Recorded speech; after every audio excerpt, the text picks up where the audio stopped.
ETF index mutual funds నేర్చుకుని stock మార్కెట్లో రాణించాలనుకుంటున్నారా? వెంటనే ఈ నెంబర్కి కాల్ చేయండి. నమస్తే, welcome back to Suman TV. Present మనతో పాటు ఉన్నారు అనలిస్ట్ మందర కృష్ణారెడ్డి గారు. నమస్తే సార్. నమస్తే అమ్మా.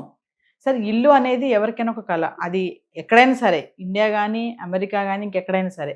అయితే ఒక్కసారి ఏంటంటే, అమెరికాలో H1B వీసా ఉన్న వాళ్ళు ఇల్లు కొనడం అనేది ఎంతవరకు కరెక్ట్? మరి ఇక్కడ లాగానే అక్కడ కూడా బ్యాంక్ లోన్స్ ఇవ్వడం జరుగుతాయా? ఆ బెనిఫిట్స్ ఎలా ఉంటాయి? అసలు ఎంతవరకు కరెక్ట్ కాదు అంటే ఒకసారి డీటెయిల్గా మాట్లాడుకుంటాం. ఇప్పుడు రియల్ ఎస్టేట్ తీసుకున్నట్టయితే హైదరాబాద్కు అమెరికాకు మనం పోల్చినట్టయితే, హైదరాబాద్లో పాష్ లొకాలిటీస్లో హై రేంజ్ అపార్ట్మెంట్ మినిమం ఒక 2 బెడ్రూమ్ హౌస్ కావాలంటే ఖచ్చితంగా 2 కోట్లు పైనే తప్ప 2 కోట్ల లోపల ఇక్కడ కూడా దొరికే అవకాశం లేదు. అక్కడ కూడా మినిమం 2 కోట్ల నుంచి స్టార్ట్ అవుతాయి. 3 కోట్లు, 4 కోట్లు, 5 కోట్ల దాకా కూడా వెళ్ళే అవకాశాలు బేసింగ్ ఆన్ ది ఏరియా. ఇంకా హై రేంజ్కి వెళ్తున్నా కొద్దీ ఇంకా కాస్ట్ పెరుగుతుంది. ఓకే, ఇల్లు ఉండడం ఎవరికైనా ఆనందకరమైన విషయమే, సంతోషకరమైన విషయమే. సొంత ఇల్లు ఉంటే అద్దెలు ప్రతి నెల కట్టాల్సిన అవసరం లేదనేట్లు భావనకు వస్తాను లేదు. కానీ ఇప్పుడున్న అమెరికన్ పరిస్థితి లోపల ఎవరు ఎన్ని రోజులు ఉంటారో, ఎవరి వీసా ఎప్పటిదాకా ఉంటుందో, ఎవడి ఉద్యోగం ఎప్పటిదాకా ఉంటుందో తెలియనట్టు పరిస్థితుల్లో పర్మనెంట్ ఇల్లు కొనుక్కోవడం ఎంతవరకు సబబు అనేటువంటి ఒక పెద్ద ప్రశ్న ఉదయిస్తోంది. మనం ఆ మధ్య ఒక వీడియో చేసాం, మనం మాట్లాడుకున్నాం. ఒక లేడీకి ఇండియా లోపల చూడడానికి వచ్చి, మదర్కి హెల్త్ బాగాలేకపోతే చూడడానికి వచ్చి వెనక్కి వెళ్దామంటే వెళ్ళలేని పరిస్థితులు ఇక్కడ ఇరుక్కుపోవాల్సిన పరిస్థితి ఏర్పడింది. ఇల్లు అవన్నీ కూడా అమ్ముకోవాల్సిన పరిస్థితి. అక్కడ ఉన్న ఫ్రెండ్స్ సహాయంతో ఇళ్ళు అమ్మేసేసి ఎంతో కొంత వచ్చింది చాలు, ఎంత వస్తే అంత వచ్చింది అనే ఉద్దేశంతో అంతా మొత్తం అమ్మేయాల్సిన పరిస్థితి. ఎక్కడైనా అరిబరిగా అమ్మితే చాలా తక్కువ డబ్బులు వస్తాయి. అది అమెరికా అయినా ఇండియా అయినా అదే పరిస్థితి, అదే సిచ్యువేషన్. ఇక్కడ బ్యాంకు లోన్ అంటారా, H1B వీసా ఉండి ఉద్యోగం ఉంటే బ్యాంకు లోన్ ఇస్తారు. ఎందుకంటే ఇల్లు వాళ్ళ చేతిలో ఉంటుంది కదా.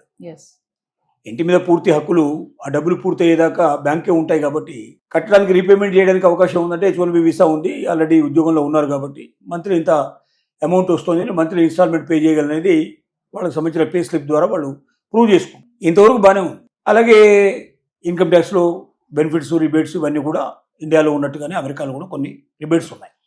క్యాలిక్యులేషన్ చేసుకునేటప్పుడు ఒక మంత్కు నేను ఎంత సేవ్ చేయగలుగుతాను, ఒక సంవత్సరానికి మొత్తం సేవింగ్ ఎంత ఉంటుంది, అన్ని ఖర్చులు పోయిన తర్వాత ఒకవేళ అనుకోకుండా ఏదైనా ప్రాబ్లం వస్తే కూడా వాటికి కూడా నేను మనీ తీసేసాక, హెల్త్ ప్రాబ్లమ్స్ అట్లాంటివి వస్తే కూడా తీసేసాక ఎంత మిగులుతుంది క్యాలిక్యులేషన్ చేసుకొని, ఆ క్యాలిక్యులేషన్ ప్రకారంగా ఇండియాలో అయినా అమెరికాలో అయినా ఎక్కడైనా కొనేటువంటి విధానం అదొకటే. ఎందుకంటే మనం చేతిలో లేనటువంటి దాన్ని మనం ఇప్పుడు సాహసం చేసి తీసుకుంటే అప్పులు పాలయ్యే పరిస్థితి ఏర్పడుతుంది. అప్పులు కట్టలేక ఆటోమేటిక్గా అమ్ముకోవాల్సిన పరిస్థితి ఏర్పడుతుంది. అప్పుడు అటు కాకుండా ఇటు కాకుండా లైఫ్ ఉండే పరిస్థితి ఏర్పడుతుంది. కాబట్టి అలాంటి సిచ్యువేషన్కి ఎవరు వెళ్ళొద్దు. వాళ్ళు కన్వీనియంట్గా ఉండి కొన్నదాన్ని నేను కట్టగలను అనుకున్న వాళ్ళు ఎవరైనా పెట్టడానికి, పే చేయడానికి సిద్ధమే. కానీ ఇప్పుడున్న పరిస్థితుల్లో H1B వీసాదారులది ఆలోచనలో ఉండాలి. రెండోది, గ్రీన్ కార్డు వస్తే ఏంటి, అక్కడ ఉండడానికి వాళ్ళు పూర్తిగా అర్హత కలిగిన వాళ్ళు. ఉద్యోగానికి అర్హత అనేటువంటి మళ్ళీ అది డిఫరెంట్ ఆస్పెక్ట్లో ఆలోచించాల్సిన పరిస్థితి. కొన్ని ఉద్యోగాలకు మాత్రం అది పనికి వస్తుంది, కానీ అన్ని ఉద్యోగాలకు అది పనికిరాదు. ఇప్పుడున్న పరిస్థితిలో గ్రీన్ కార్డు హోల్డర్కైనా 100% కాన్ఫిడెన్స్ ఉందా అక్కడ ఉంటాం అనేది ఓ పెద్ద ప్రశ్న. 15 ఏళ్ళ నుంచి 20 ఏళ్ళ నుంచి కూడా గ్రీన్ కార్డు కోసం వెయిట్ చేస్తున్న వాళ్ళు ఇంకా వెయిటింగ్ లిస్ట్లో ఉన్నారు. వాళ్ళకి ఇంతవరకు గ్రీన్ కార్డు రాలేదు. కాబట్టి గ్రీన్ కార్డు ఉన్నవాళ్లే కొనాలి అని అనుకుంటే కూడా ఎవరికి 100% కాన్ఫిడెన్స్ ఉంది, అమెరికాలో ఖచ్చితంగా ఉంటావు, నీవు వీసా రద్దు కాదు, నేను ఎట్టి పరిస్థితుల్లో నీకు సమస్య కాదు, రాదు అని చెప్పి ఎవరైనా గ్యారెంటీ ఇవ్వగలిగే వాళ్ళు ఉన్నారా? ఆ ట్రంప్ మైండ్లో ఏముందో ట్రంప్కే తెలియదు.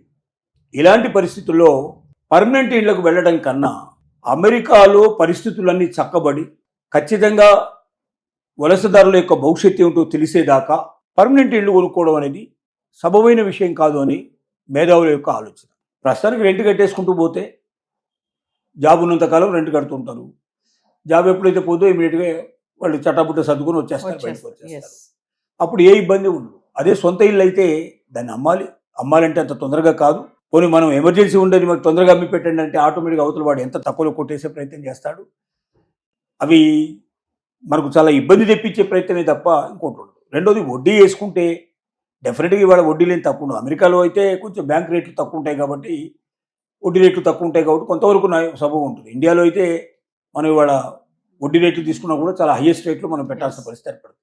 సో ఈ సిచ్యువేషన్లో మేధావుల యొక్క సలహాలు ఏమిటంటే, అమెరికాలో ప్రస్తుతానికి మనం అప్పు తీసుకొని మనం ఇల్లు కొనుక్కొని భారీ ఫర్నిచర్ కొనుక్కొని ఇట్లా సెటిల్ అవుతాము 100% అనేటువంటి నమ్మకంతో ఉండేటువంటి పరిస్థితి లేదు. ఒకటి ఐటీ జాబులు అన్నింటిలో ఉన్న పెద్ద సమస్య ఏమిటంటే థ్రెట్ ఏమిటంటే ఏఐ పెద్ద థ్రెట్. ఒకవైపున ఆర్టిఫిషియల్ ఇంటెలిజెన్స్ మనల్ని భయపెడుతోంది, కలవరు పెడుతోంది. ఆర్టిఫిషియల్ ఇంటెలిజెన్స్ వల్ల ఏ జాబులు పోతాయో కూడా తెలియని పరిస్థితి ఉంది. కంపెనీలకే పూర్తిగా క్లారిటీ లేదు ఇంతవరకు. ప్రతి సంవత్సరం 1000 నుంచి 10,000 ఉద్యోగాలు 25,000 ఉద్యోగాల వరకు తీసేసే కంపెనీలు తయారైపోయినాయి. దాంట్లో ఎవరు వెళుతారో ఎవరు ఉంటారో తెలియని పరిస్థితి. ఒకవైపు ఏఐ కలవరు పెడుతుంటే రెండోది అమెరికన్ సిచ్యువేషను, వలసదారులను బయటకు పంపించాలనే ప్రయత్నంలో వాళ్ళు ఉన్నారు. ఈ గందరగోళమైన పరిస్థితుల్లో ఖచ్చితంగా మన భవిష్యత్తు ఏమవుతుందో మనకే తెలియని స్థితిలో అసెట్స్ సంపాదించుకుందామా, విలువైనటువంటి బ్రహ్మాండమైన ఫర్నిచర్ సంపాదించుకుందామా, ఎక్విప్మెంట్ సంపాదించుకుందామా అనే ఆలోచన ప్రస్తుతానికి పెట్టకుండా వస్తున్న దాంట్లో ఎంత మనం నిల్వ చేసుకోగలుగుతాం, ఒకవేళ అనుకోకుండా అమెరికాను వదిలిపెట్టి మనం వెళ్లాల్సిన పరిస్థితి ఏర్పడ్డా కూడా మన దేశానికి మనం ఏం తిరిగి తీసుకెళ్తాం అనేటువంటి ఆలోచనతో ఉండటమే భవిష్యత్తుకు మేలైన విషయాలు. కాబట్టి ఈ ప్రశ్నలన్నిటికీ ఆన్సరు ఒక రకంగా ఇదేనేమో అని మేధావుల యొక్క ఆలోచన. Thank you.